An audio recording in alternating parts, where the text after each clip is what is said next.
골조를 하는 거니까 제가 한번 골조를 쭉 보여드리고 지붕에도 좀 보여드리고 할게요. 자재를 J그레이드를 시켰는데 저렇게 좀 쓰레기 같은 거를 이제 살짝 넣어서 보내는 거죠. 저번에도 반품 들어온 걸 보냈더라고요. 그래서 왜 이런 걸 보냈냐 뭐라 그랬더니 이번에는 보내면서 뭐 저희가 서비스도 좋고 죄송하다고 그렇게 얘기하면서 저런 걸 또 넣어서 보냈습니다. 저것도 우리가 쓸 수 있는 건 좀 많이 썼어요. 정 쓰기 힘든 거를 반품하려고 합니다. 집 모양이 좀 나무집 치고는 좀 특이하죠. 이런 집은 좀 위험성이 있다. 여러 번 설득을 했는데 건축주를 설득이 안 됐어요. 설득하기가 힘들더라고요. 최종적으로 제가 그러면 콘크리트를 줘라 그랬더니 또 그것도 설득이 안 돼가지고 결국은 나무로 뭐 이렇게 좀 특별한 디자인을 하게 됐습니다. 이런 거 디자인을 하게 되면 이제 저 같은 입장에서는 집을 지을 때가 걱정되는 게 아니라 짓고 나서 걱정이 많이 되거든요. 골조 작업이 얼추 마무리 돼가고 있는 거고 이렇게 돼가고 있습니다. 지붕은 어떤지 한번 지붕에 올라가 볼까요?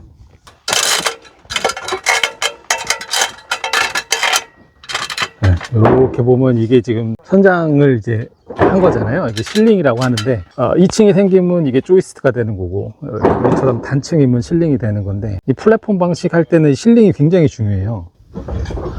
이건 뭐지?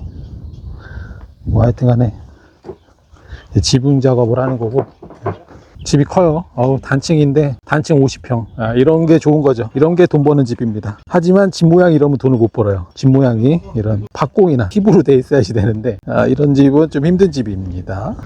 아직 이제 뭐 뼈대하고 있는 중이니까 제가 다시 한번 보여드릴게요. 제가 하면서 가장 걱정됐던 부분은 처마가 지금 실링에서 튀어나가는 앞으로 돌출되는 이런 거를 뭐 전문적인 용어는 캔틀리버라고 하는데 좋은 방법이 아닙니다.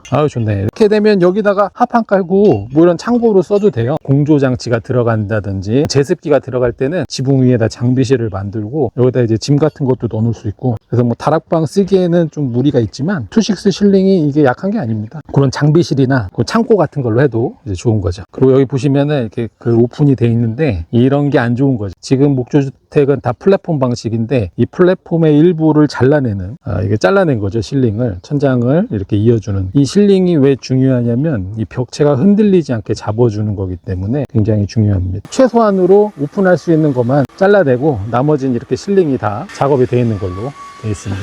집주인들은 오픈해가지고 높게 쓰면 좋겠다고 하지만 좋은 방법이 아닙니다. 스터드를 세우고 합판을 빨리 취부를 해야지 얘네들이 횡압력에 강한 이런 저항값을 가져요. 합판을 안 치면은 이게 바람 불면은 푹 쓰러져요. 제가 이런 영상을 좀 보여드릴게요.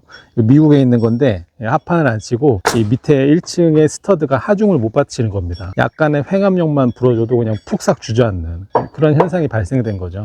일반 건축주분들은 이 합판에 대해서 그렇게 고민을 많이 안 하시는데 이 합판 선택은 정말 신중하게 해야 되고 합판 등급도 여러 가지 등급이 있고 종류가 다양합니다. 그런 걸 다 고려해 가지고 선택을 하셔야 돼요. 저한테 물어보신다면 저는 최고의 합판은 집 시스템이라고 생각을 합니다.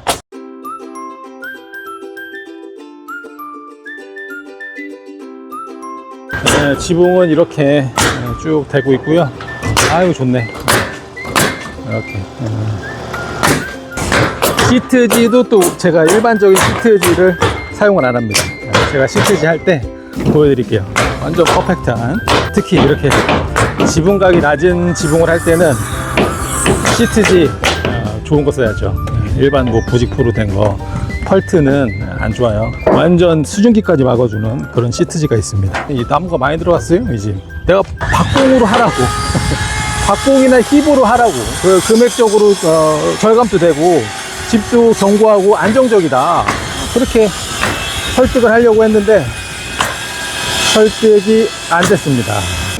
골조 끝나면 그 다음 뭐 해야 되냐면 이 건축주분들이 순서를 잘 모르시더라고요. 바로 지붕을 덮어야 됩니다. 그 다음 이제 외장 공사를 하려면은 샤시가 돼야 되잖아요. 이제 골조가 끝나는 시점에 외장 공사를 할 수 있는 그런 준비를 하는 겁니다. 그러고 이제 뭐 지붕을 하면서 실내는 전기 설비 뭐 그런 공사를 해야 되고 샤시 하는 것도 보여드리고 이게 보시면은 이렇게 별렌치로 고정이 되어 있고 별렌치로 미국식 창호는 네일핀이 있어가지고 밖에 이렇게 걸리게 되어 있는데 독일식 창호는 이렇게 별렌치로 프레임 안쪽에서 고정을 하게 돼 있더라고요. 요즘에는 미국식 창호로 1등급 나오는 게 많이 있기 때문에 나쁘지가 않습니다. 금액적으로 저렴하고. 조금 디테일을 말씀드리면 이게 공간이 있잖아요. 이런 데로 이제 열교가 생길 수 있기 때문에 우리가 이제 많이 알고 있는 고단열 주택에서는 주체 부분, 잼보드 부분이라고 하는데 이런 부분까지 이제 단열을 해주는 그렇게 시공하는 경우도 많이 있어요. 이 창문 주위가 아무래도 이렇게 위에는 이렇게 작업을 하고 있는 거고, 창문 주위가 아무래도 열교에 좀 취약한 부분입니다. 아이소핑크 보드 같은 경우로 이렇게 해주면은 좋을 것 같아요. 지금 뭐 마무리 골조랑 샷시 오늘 마무리를 하기 때문에 현장은 좀 많이 지저분합니다. 이렇게 또 이게 살라만더 창인데 이 친구들은 또 이렇게 프레임 색상이 있는 이런 프레임이 또 있네. 이 창호값이랑 현관문값이랑 해서 3,300인가? 뭐 그 정도 나온 걸로 알고 있어요. 레아우보다는 좀 저렴하더라고요. 건축주한테 선택을 해라. 뭐 살레만더를 할 건지 레아우를 할 건지 그랬더니 이제 이런 금액적인 걸 봤을 때 살레만더를 하고 싶다 그래가지고 살레만더를 선택을 했고요. 또 이 건축주가 독일 분이에요. 그래가지고 살레만더 독일에서도 있다. 그래서 야 독일에 레아우도 있고 앤서도 있지 않냐 그랬더니 결정적인 요인은 이 프레임 색깔. 그러니까 보시면 이 프레임 요 브라운색을 하고 싶다고, 흰색을 싫어하시더라고요. 이 프레임 색깔로 살레만더가 간택됐습니다. 네, 이제 시트지까지 다 덮었거든요. 시트지를 좀 좋은 거 쓰려고 많이 해요. 지붕 쪽에 방수를 해주는 역할을 하니까요. 비를 그대로 다 맞잖아요. 제가 올라가서 좀 보여드릴게요. 보시면은 이제 시트 작업이 다 된 거고요. 이게 일반 시트랑 틀린 게 이 두께를 보시면 굉장히 두껍습니다. 그죠? 일반 그 펄트 시트는 이 정도 두께가 안 나오죠. 그리고 신축성도 좋아서 물 말고도 습기 같은 것도 완벽하게 막아주는 그런 시트지입니다. 이 수증기랑 물은 좀 특성이 틀리기 때문에 일반 펄트 시트지 같은 경우는 물은 막아줄 수 있어도 수증기는 막아주질 못합니다. 수증기는 밑으로 펄트지를 뚫고 하판인 구조체에 영향을 줄 수가 있죠. 근데 이거 같은 경우는 그런 수증기까지 다 막아주는 거기 때문에 좀 더 완벽한 그런 방수를 할 수 있는 시트입니다. 이 노란 선이 이 가이드라인이고요. 이게 오버랩 되는 부분이고, 이 밑에 시트랑 위에 시트랑 요 정도 150 정도 오버랩이 되게 돼 있습니다. 그래서 이 오버랩을 꼭 지켜줘야 되고, 근데 이렇게 뜰 수가 있어요. 이렇게 발로 좀 밟아줘 가지고 꾹 눌러주고 그러면 됩니다. 이거는 한번 붙으면 절대 안 떨어져요. 특히 이런 더운 여름에는 절대 안 떨어집니다. 붙일 때 굉장히 조심스럽게 이렇게 붙여야 돼서, 일반 이 정도 지붕이면 뭐 한두 시간이면 다 까는데 이거는 반나절이 넘게 걸리는, 거의 하루가 걸리는 그런 시트 작업입니다. 일반 펄트지 같은 경우는 서로 두 개가 겹질러져도 금방 떨어지거든요. 이거는 두 개가 붙어버리는 순간 절대 못 듭니다. 장갑 같은 데 붙으면 이렇게 잘 안 떨어집니다. 이런 시트를 사용해야 되는 곳은 지금 우리가 짓고 있는 이 현장처럼 지붕각이 낮은 지붕, 그리고 제주도보다는 뭐 경기 북부에, 이게 사실 아이스댐이 굉장히 좋거든요. 추운 지역에 지붕에 눈이 쌓이잖아요. 눈 밑으로 수증기가 이제 침투를 해가지고 방수 시트를 뚫고 하판에 악영향을 주는, 구조체를 썩게 만드는 그런 상황이 생기거든요. 그게 이제 아이스댐 현상이잖아요. 근데 그런 거를 방지하기 위해서 나온 시트입니다. 네, 그리고 이번에 사용한 하우스랩은 보시면은 약간 은박지 같잖아요. 스카이텍인데 안에 단열재가 들어가 있기 때문에 약간 폭신폭신하게 그렇게 돼 있습니다. 이 스카이텍은 일반 하우스랩의 외단열 성능을 첨부한 그런 하우스랩인데요. 여러분들이 목조주택을 지으려면 여러 가지 하우스랩을 선택할 수가 있어요. 시중에 다양한 하우스랩이 있거든요. 외장재 종류에 따라 가지고 선택을 하는 게 좀 좋을 것 같고요. 그리고 하우스랩의 기능에 따라 가지고 선택을 하면 좋을 것 같습니다. 이 집 같은 경우는 이제 스카이텍을 사용한 이유는 외장재가 세라믹 사이딩이기 때문에, 세라믹 사이딩은 사실 단열 효과가 거의 없잖아요. 그래서 외단열을 좀 해줄 필요성이 있다 라고 생각이 들어서 스카이텍으로 시공을 했습니다. 외단열을 한다면은 굳이 스카이텍보다 프로콜리마 제품을 제가 선호를 했을 텐데, 근데 여기는 이제 세라믹 사이딩이기 때문에 스카이텍을 선택을 했습니다. 일본 자재들을 보면은 단열에 대해서 그렇게 고려를 잘 안 하는 것 같더라고요. 디자인적 이런 면에서는 참 좋은 것 같은데, 이런 단열 기능에 대해서는 조금 미흡한 개인적인 생각입니다. 네. 또 이거 갖다 네가 뭘 하냐 막 그러는 분들이 있기 때문에 제 개인적인 생각을 말씀드렸습니다. 일본의 샤시나 뭐 현관문 같은 거를 봤을 때는 뭐 독일 제품이나 유럽 제품에 비해서 단열을 그렇게 신경을 안 썼다, 그런 느낌을 많이 받았어요. 현관문은 살레만더 같은 걸로 했고요.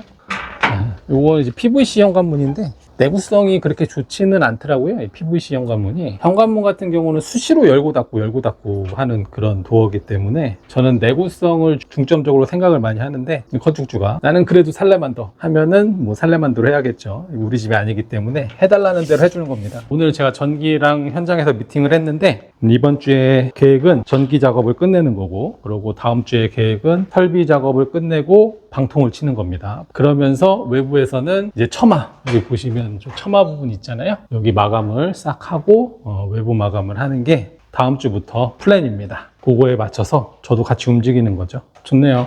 저도 이렇게 복도가 긴 집 좋아합니다. 복도가 길어야지 집이 뽀대가 나죠. 우와, 이 시트지가 뒤에 저렇게 보양지가 되어 있기 때문에 저 보양지 쓰레기도 만만치가 않아요. 여기는 뭐 이제 홀다운 작업을 해놓은 거, 다시 한번 말씀드리지만 앙카가 기초에다 다 올라왔다는 거 이렇게 돼 있습니다. 이거 좀 덜 됐네. 이런 것도 이제 작업을 해야겠죠. 제가 항상 강조하는 게, 뭐 제가 강조하는 게 아니죠. 목조주택의 그런 내구성에서는 심슨 스트롱타이가 굉장히 뛰어나잖아요. 그 심슨 스트롱타이 엔지니어들이 강조하는 게 지붕에서부터 벽체로, 벽체에서 기초로, 그게 이제 하나의 시스템적으로 체결이 다 돼 있어야 된다.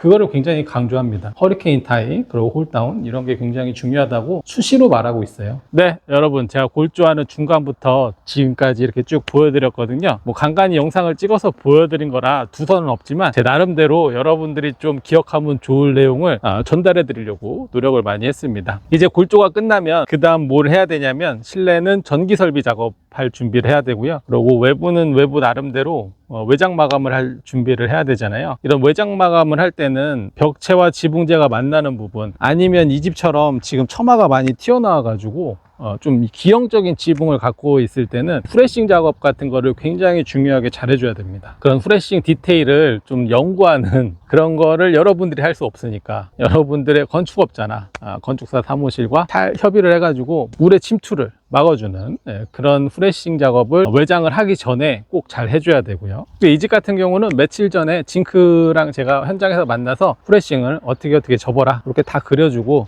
이렇게 작업을 하면 된다 라고 전달을 한 사항이고, 또 그런 작업이 진행되면서 수시로 체크를 해가지고 뭐 부족한 부분을 보완을 해야겠죠. 네, 그래서 이제 외부는 외장 작업을 준비를 해야 되고, 실내는 전기 설비 작업을 해야 되는데, 전기 같은 경우는 중요한 부분은 없지만 여러분들이 뭐 인덕션이 되든지 오븐이라든지 아니면 에어컨, 이런 데는 전기 와트수가 많이 들어가거든요. 그래서 그런 부분을 좀 신경 쓰면 좋을 것 같고, 그리고 여러분들의 라이프 스타일에 맞춰 가지고 콘센트 아울렛이 몇 개 필요한가, 이런 것도 체크를 해 가지고 좀 하면 좋을 것 같습니다. 이 전기 같은 경우는 한번 설치를 하면 좀 나중에 추가하기가 힘들어요. 좀 도면을 보고 여러 번 고민을 해 가지고 한 번에 할 때 완벽하게 하는 게 좋을 것 같고요. 팬 같은 게 들어가는 부분에 나는 굳이 여기에 팬이 필요 없을 것 같아, 그렇게 생각을 하더라도 선은 빼놓는 게 나중에 도움이 될 겁니다. 설비는 뭐 어차피 도면에 다 표기가 돼 있기 때문에, 뭐 욕실 도면이 나와 있잖아요. 그거에 따라서 배관이 기초할 때 다 돼 있기 때문에 건축주로서 크게 신경 쓸 부분은 없는데, 저희 같은 경우는 이제 각방 온도 조절기를 항상 사용을 해요. 구역을 몇 개로 나눌 건가, 그런 거 이제 설비랑 아니면 건축업자랑 아니면 뭐 건축사랑 잘 상담을 해가지고 이렇게 하시면 될 것 같습니다. 그 다음 이제 또 설비할 때 여러분들이 쓰고 싶은 독이나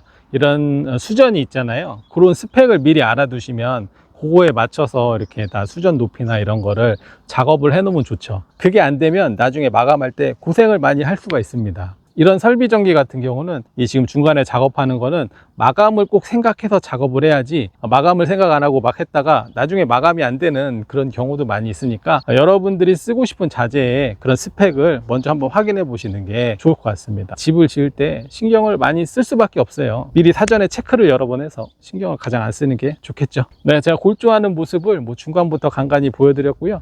다음에 좀 더 좋은 영상으로 인사드리겠습니다. 감사합니다.